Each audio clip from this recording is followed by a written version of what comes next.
day 11 and we're going to stop by the shore excursions because on day 13 we're arriving to our first port, and it is like an industrial port. So what we're going to have to do is get a shuttle ticket. Everybody, I think it's $25. Everybody gets a shuttle ticket and takes us into town. So shore excursions, print out our ticket, and then we're also going to do some other things on day 11. Welcome to the Holy Roller, where it's all about playing craps, earning free cruises, and a whole lot more. Thanks for watching. Now let's get rolling.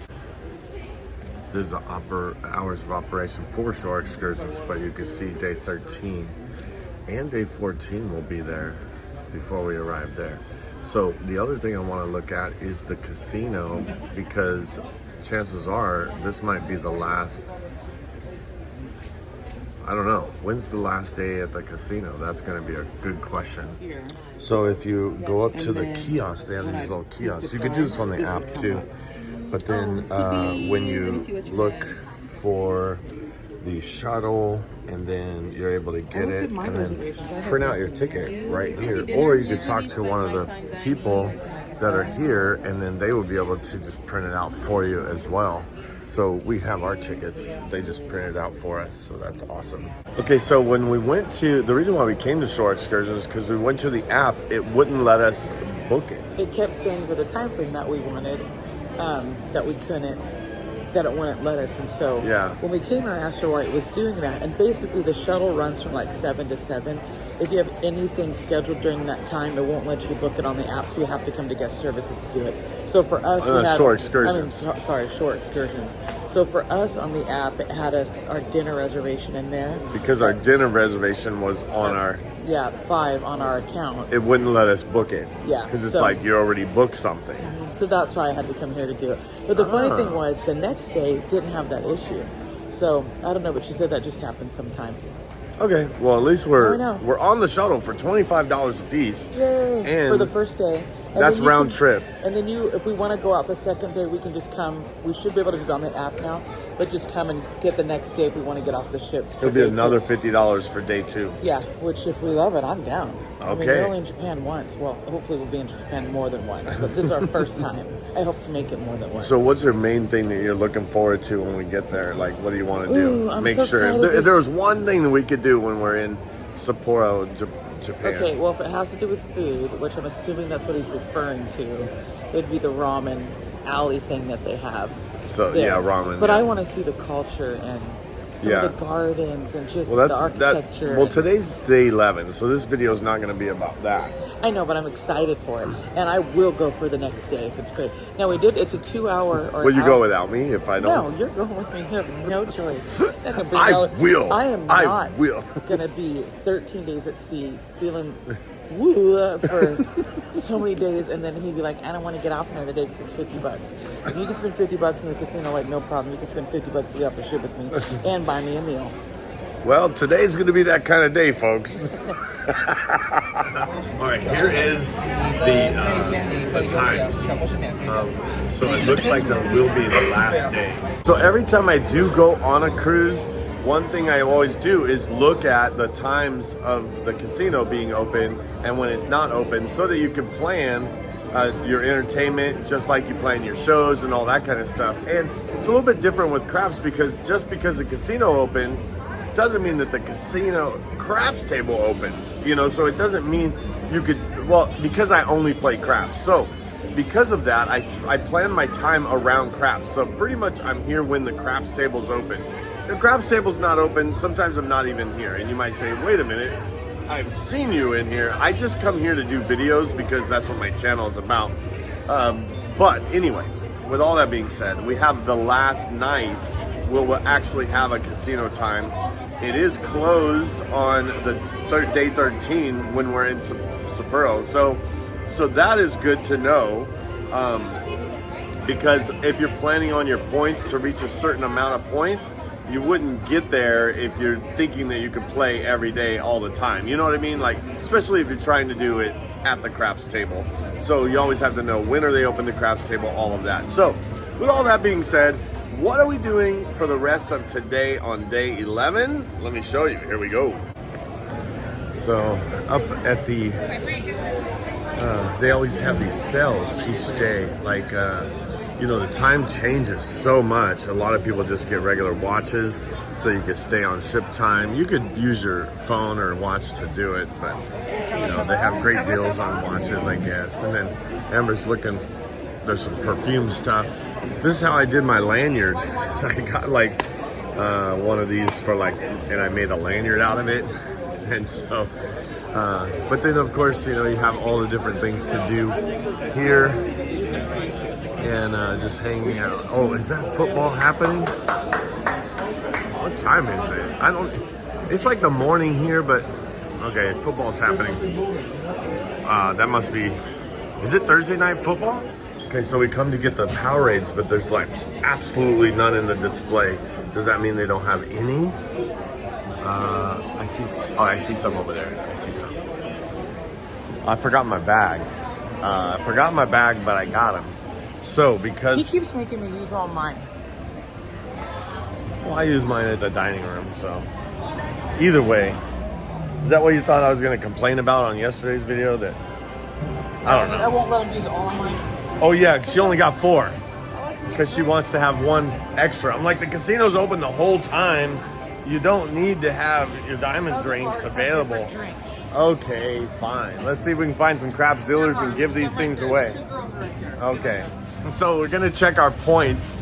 And I was just trying to, look, she's holding my hand so hard because I wanted to just check my points on any random slot machine. It doesn't matter which slot machine because I'm only checking my points. And what did you say? Let's go check him down here. Not only are we checking him, so you might think she's saying, let's get out of the casino and check our points way down this hall. But I think is this one of your favorite machines over here that's been paying you or something? It is one I enjoy. Oh look, they're doing, what is this? The trivia. Okay. And okay. She said, okay, check your points and then throw 100 in. I'm not throwing 100 in, but I am checking my points just to make sure. Uh-oh. Uh-oh. Uh-oh. That's what it means. See if it's reading. Is it reading? Why is it not reading, Amber? There we go. 69 and 75, Amber. What about yours? Alright. Let's see how many Amber has. Whoa, 49, Amber. Wow. Okay, let's see if you know the answer to this question. It is. So this is where kind of everybody hangs out up there. But here's the question.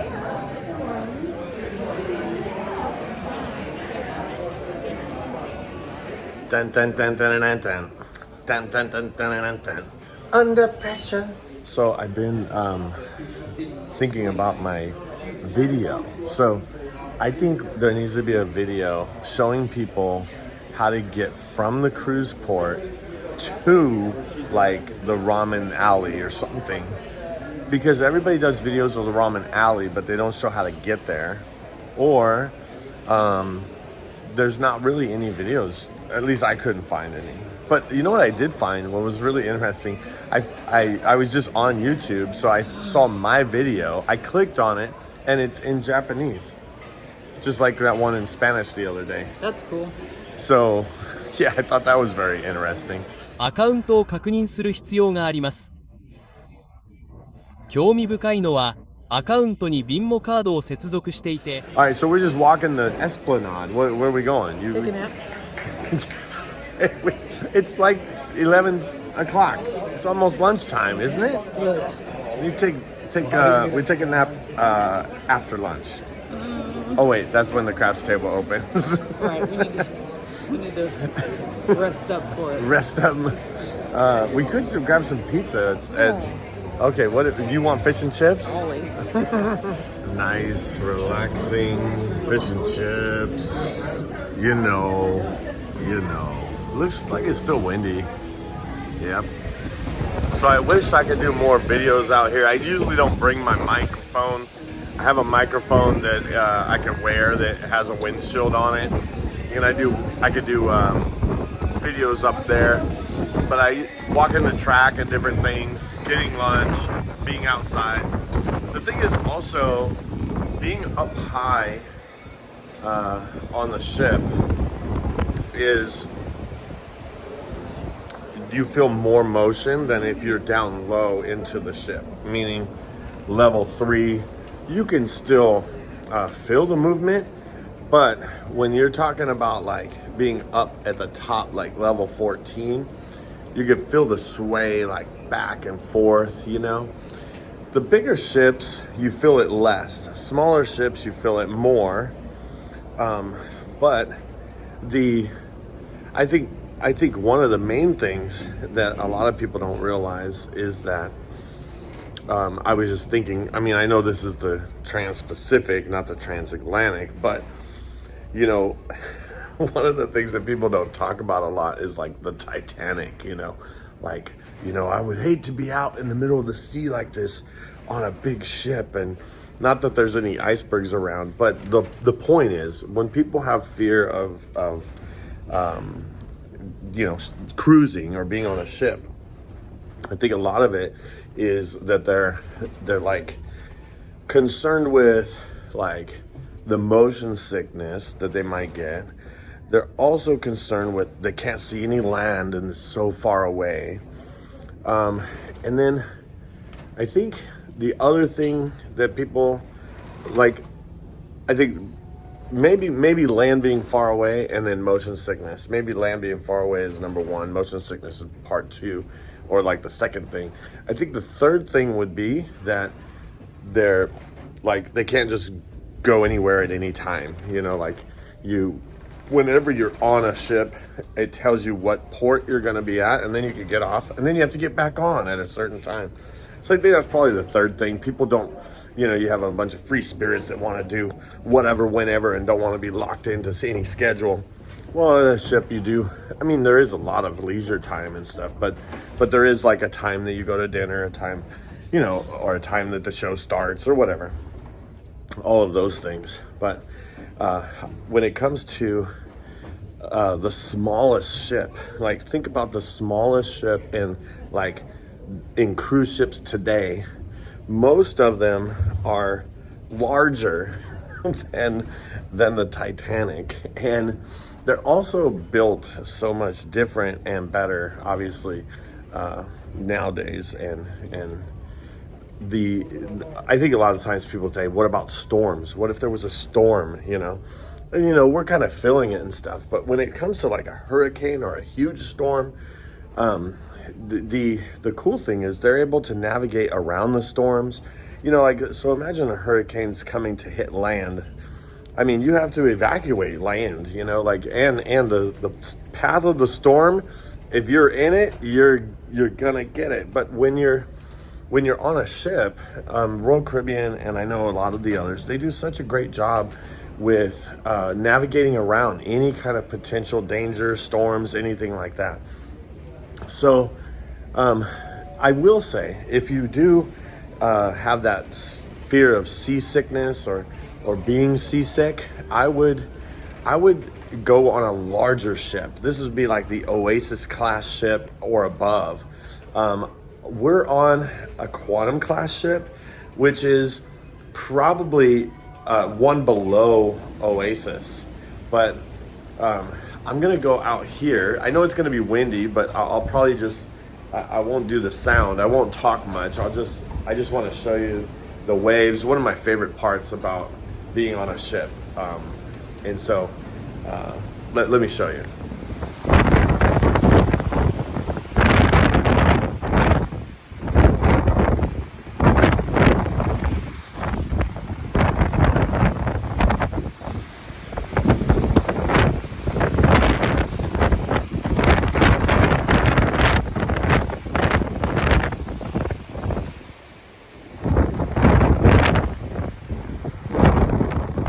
Well, anyway, I could do that all day.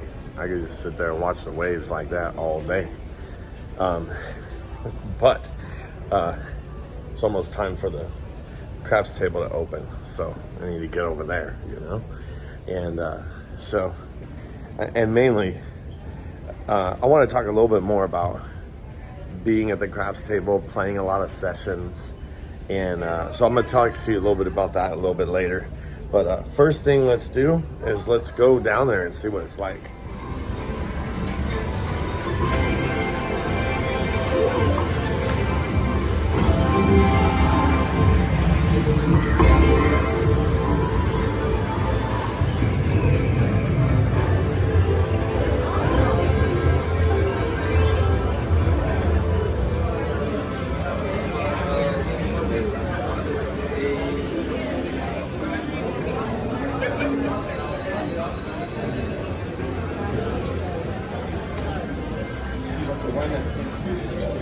Is it opening?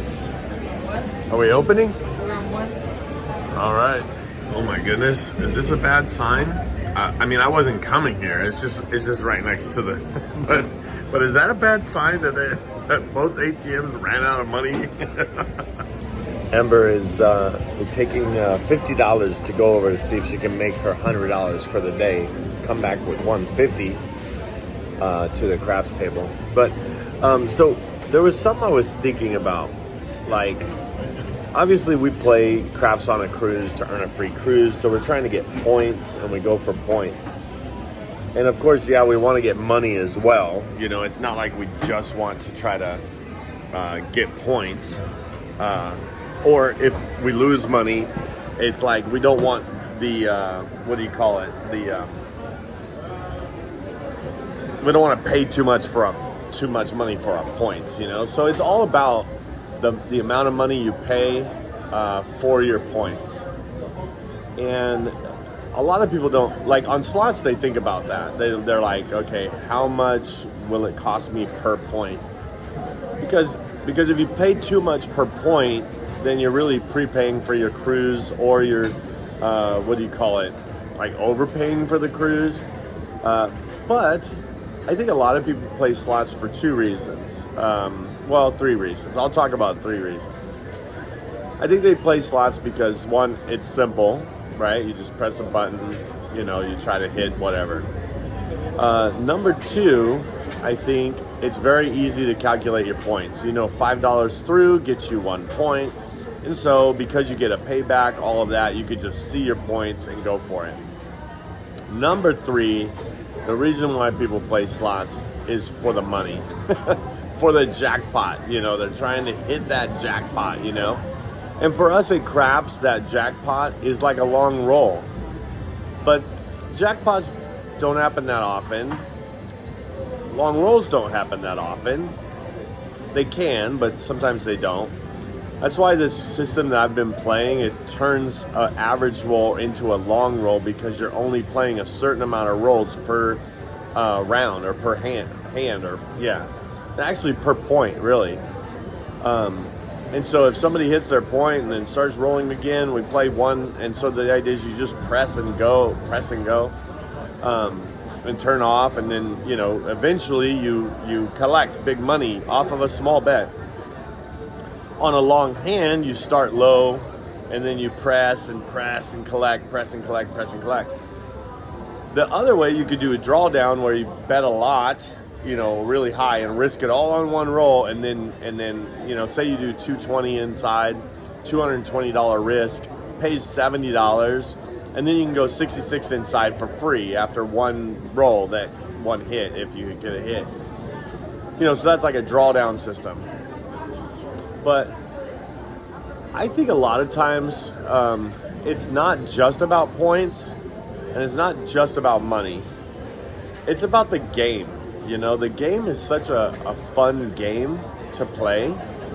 And it's really cool to have a great roll and have the camaraderie at the table and meet awesome people and just to have fun. I mean, you know, the thrill of it. Yeah, there is the, what do you call it? The dopamine hit. Yeah, no problem.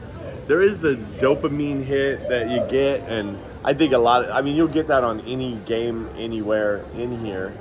And just being in here, you know, the ding, ding, ding, ding, and all the loud noises and the ringing, and just the sounds of the casino is kind of like gives you that like adrenaline.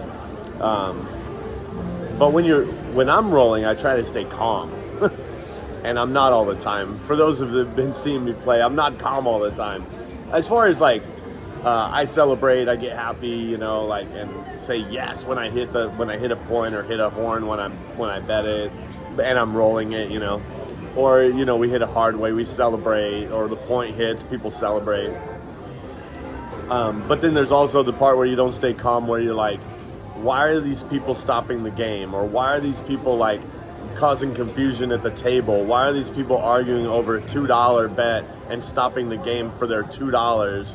They get their $2 and then a 7 comes and they lose 100, you know, all because of $2. So I always tell people, it's like, keep the game moving and then try to make it right later. Like, hey, last time you didn't pay me $2, in the rhythm of the game.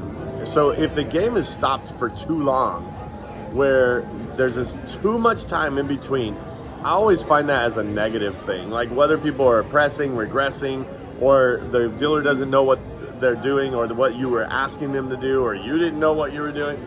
Like if there's any kind of confusion or anything happening at the table that takes too long, I always think that's an enemy of the table. Now I'm not talking about go super fast, but like creating and doing things that are very interesting. Like, and it's not like people are doing it on purpose, or it's not like, I mean, there are mistakes that happen. Like the dice were out. I had the dice in my hand, and my chips on the don't pass were like right in front of me. And somebody threw in some chips, and they landed right, like one of the chips they threw hit my hand while I'm getting ready to throw the dice. And so I kind of just like refocused and then threw it, and it was a 7. And it's not like, I mean, a 7 comes one out of 6 chance on every roll, right? But there's a 5 out of 6 chance that it won't be a 7 on every roll. And it's just so funny. And I know it could be confirmation bias, or I know it could be like, I don't know, reinforcement. When you see it, you think you see it all the time, you know. But man, we've been recording it, and we're writing down every single roll. And when a 7 happens, we notice, okay, what happened right before that 7 happened. And most of the time, a dealer switch, okay, and we're logging it right there. We got the book, and we're logging it in the book, every single 7 that happens.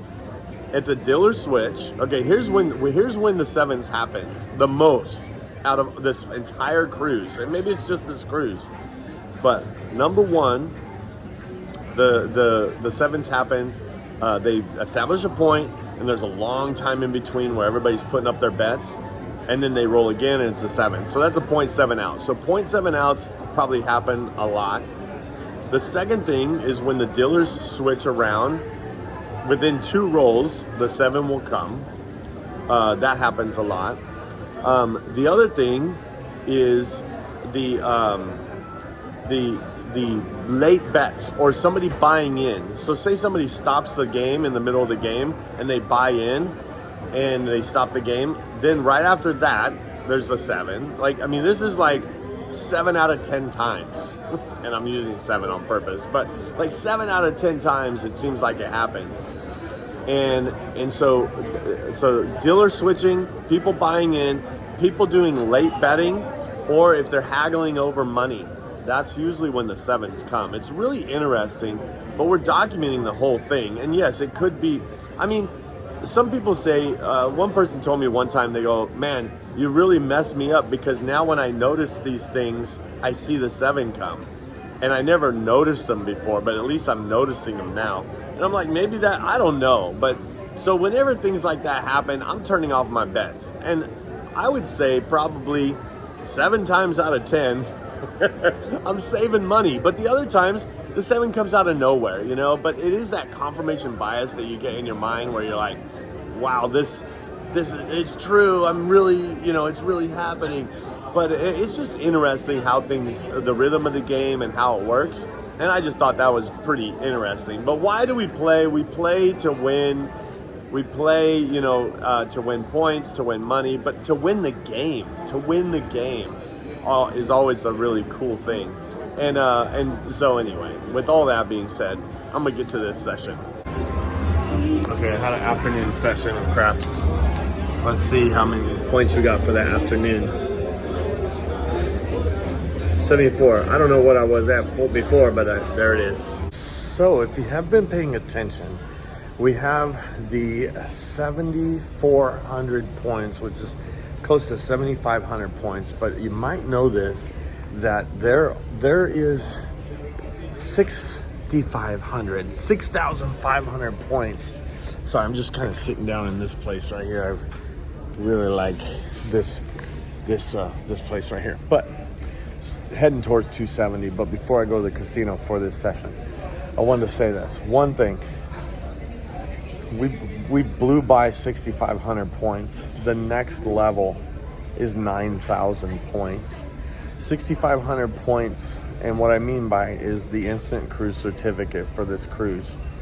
6,500 points is $750 worth of free play, and it's a junior suite or a balcony, I think, or maybe it's a balcony, some junior suites, but 9,000 points is $1,000 of free play and a junior suite. So junior suites, whenever you're in a junior suite, you get two nights or 2 points for your Crown and Anchor Society. We're still within a little over 300 points, around, not even towards 350, but close to 350 is halfway to Pinnacle. Pinnacle is 700 points. So anyway, I'm talking about two different things. But basically what I'm saying is that's why you want to get a junior suite, is to get the double points. And junior suite's a little bit better. You probably saw that on one of my last videos when we went with the family. I gave a tour of a junior suite and what it looks like. A little bit bigger room, but I mean the balcony's pretty similar. The tub, you get a better tub. But anyway, why am I talking about that? Okay, I'm talking about that because we're 1,000 points over. We're still 1,500 points away, and we could get to 9,000 on this cruise. I'm pretty sure. There was a shorter cruise I got. What did I get? 10,000 not too long ago. But the thing is, I'm so far away from Masters. It's not about the levels in the casino. I think I have like 37, or before this cruise I had like 37,000 points, and Masters is 100,000 points for the year. And I do think you get like an annual. I wonder if you get an annual grand suite. I don't know what you get, but anyway, speaking of but the reason why I say all that is because you saw we're at 7,500 points. So we got some thinking to do, because we definitely want to get 9,000. But do we have the bankroll? That's the thing. I didn't bring bankroll for as many sessions that I've been playing. So I've been very fortunate. And the thing is, whenever you're playing craps, you never know when it's going to be great or not. But I will say this, something that's very interesting that you might not know. I'll bring you in on this, and then we'll end the video today. But right now, it is like 3 a.m. at home. So I have to do my video, finish editing it. That's what I've been editing throughout the day, and recording and editing throughout the day, so that I can upload it. Because while I'm at the craps table, my video will come out. So anyway, that's why the days haven't been seeming complete. Like, you know, like we'll get to one day and then we end it, and then we'll start the next day. I think it's because we're in a different time zone. So I have to get my video posted, and so I always try to be a little bit ahead. But anyway, with all that being said, I'm not that far ahead. So I'm gonna edit this video, end this video right here, and then the beginning of the next video we'll talk about how this session that I'm doing tonight will be, because this is day 11, so the beginning of day 12. Think about it as like we're starting our days at midnight kind of thing, you know, rather than in the morning when we wake up. Because like I said, I mean, the time change, you know. But anyway, thanks for watching. Watch this video, and don't forget to subscribe. And if there's no video there, it's because I haven't got around to putting it up there yet. But if there is, congratulations, you could watch it. Until next time, hope to see you cruising and rolling on a craps table soon. See ya.